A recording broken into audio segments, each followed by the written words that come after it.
I'm sorry, over and over. This time I made it a few feet farther before I remembered. The note.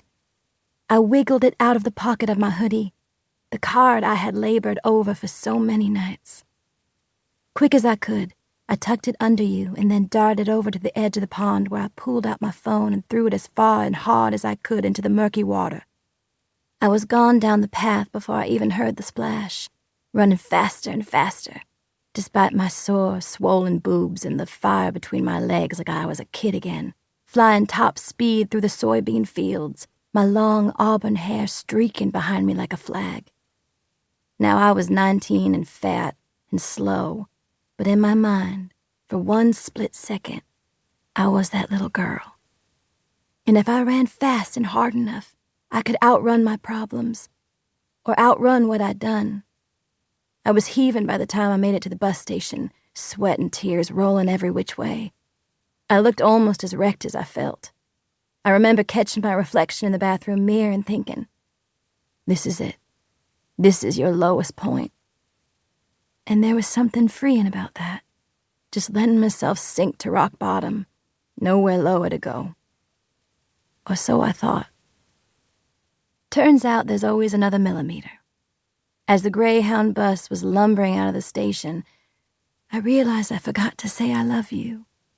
My body jerked with a laugh and a sob, like it was all mixed up and didn't know what to do with this realization, like my soul itself skipped and twitched. It was all I could do to stay in my seat when an invisible force was making my legs twitch to run up the aisle and beg the driver to turn around. It's the same force that haunts me to this day, the one that tugs at me to reach out to you despite my promises. Most days, the good days at least, I can convince myself that you know this, how much I love you. Wherever you are, right now at this moment, you know deep in your bones that I loved you from the moment you came into the world. On days when I need more convincing, I say it aloud, sometimes a whisper, sometimes a scream in the wind. She knows you love her. Of course she knows that. You're her mother. Chapter 1. Cinnamon Haynes can't remember when she stopped wanting things in life. When she was younger, she was filled with longing for silky straight hair that would slide around her shoulders, for bright white rollerblades with pink wheels, for her own room where she could paint her walls neon green or orange or whatever color she wanted, and have one of those beds with a canopy over it and a slew of pictures in white frames made out of seashells. She would also have photos to put in those frames, pictures of her friends and family. She had none of that.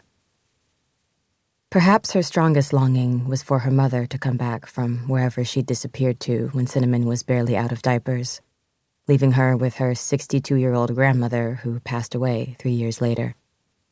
No, her strongest longing was actually for Grandma Thelma to return from the dead and save Cinnamon from everything that came after. These yearnings used to be a roaring furnace deep within her, hot and constant and consuming. But at some point along the way, the fire just burned itself out, slowly, little dying embers one by one. And what was left when the smoke cleared was acceptance. This was, and would always be, the life she got. It was almost liberating because, with that resignation came the freedom of surrendering, come what may. It was pointless to pretend that she had any control over her circumstances. Better to abandon herself to the current and let it carry her along while maintaining an almost detached curiosity about where she would eventually wash up, which turned out to be here. A pin dot of a town spitting distance from the Atlantic Ocean in a run-down but cozy cottage, listening to her husband snoring like a lawnmower in bed next to her.